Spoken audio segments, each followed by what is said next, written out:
Welcome back. We missed you. You are smart. I know that you are great with numbers, but I just don't think you got it. As an executive, I see no value in you. Take your seats, you're a little bitch.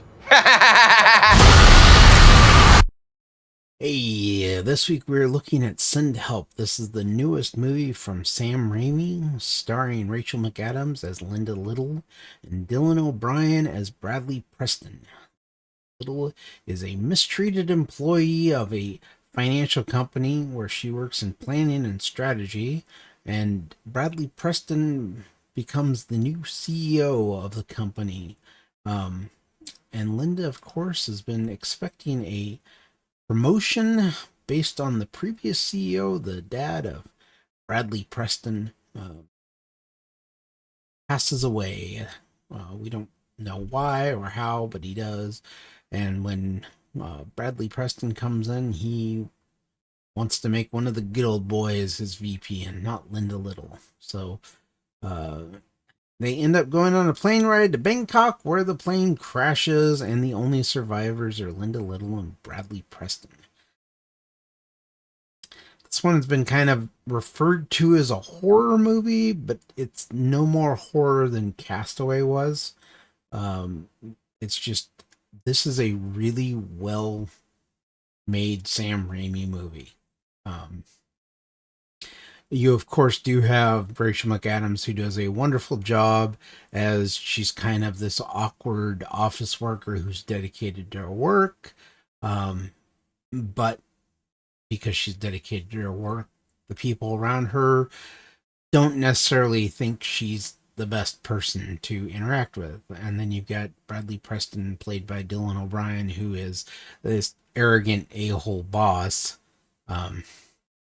And so when they end up stranded on this island from this plane crash, the roles kind of reverse, because Linda Liddle she's kind of wanted to become a survivor, like be stranded on an island. So she, of course, is kind of, as they kind of give you some background on the character and everything, you get to experience, see that she has like all these survival books she's read. She's obviously kind of gotten the knowledge. There's much deeper things that come out to play within the movie as it goes along, but Rachel McAdams and Dylan O'Brien play their parts really well. Dylan O'Brien as the arrogant boss who is trying to tell her what to do when they're on the island to begin with, realizes pretty quick that he doesn't really have any power outside of his office space, and it's not something that he likes. And he does such a wonderful job playing that arrogant a-hole that you really hate, and you're just waiting for him to kind of pass away. And you start the movie kind of rooting for Rachel McAdams, and as it goes on, it's really hard to tell who's the one you want to root for and who's the one you don't, because they both have their negative traits, so to speak, and they do a wonderful job with it. And this movie is really entertaining. It's an hour and 53 minutes long. It's just it's enjoyable to watch a Sam Raimi movie that doesn't feel like executives or studio came in and kind of told him how to make the movie and how to do it. So it's always nice to see this, and this movie works wonderfully on the big screen. It was a nice experience to go to the theater and watch a movie like this. So I'd highly recommend this one in the theater. If you get a chance, get out there, watch it.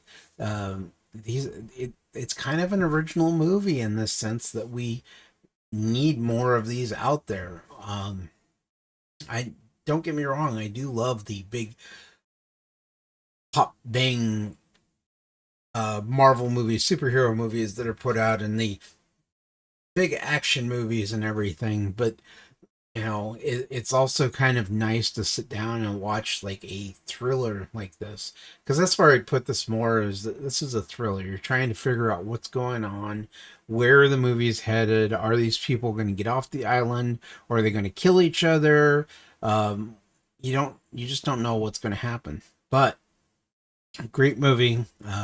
And Sam Raimi is still a fantastic director, as long as there isn't kind of studio interference or, you know, executive interference. It seems like with his last movie, did for Marvel and Doctor Strange and the Multiverse of Madness.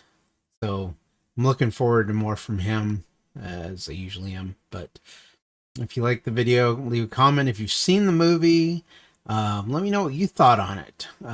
Was there something that kind of surprised you with it, or was everything kind of above board to the point where you knew exactly where the movie was going, how it was going to end, and everything? And like the video, think about subscribing to the channel, and I will catch you on the next one. You ever hunt?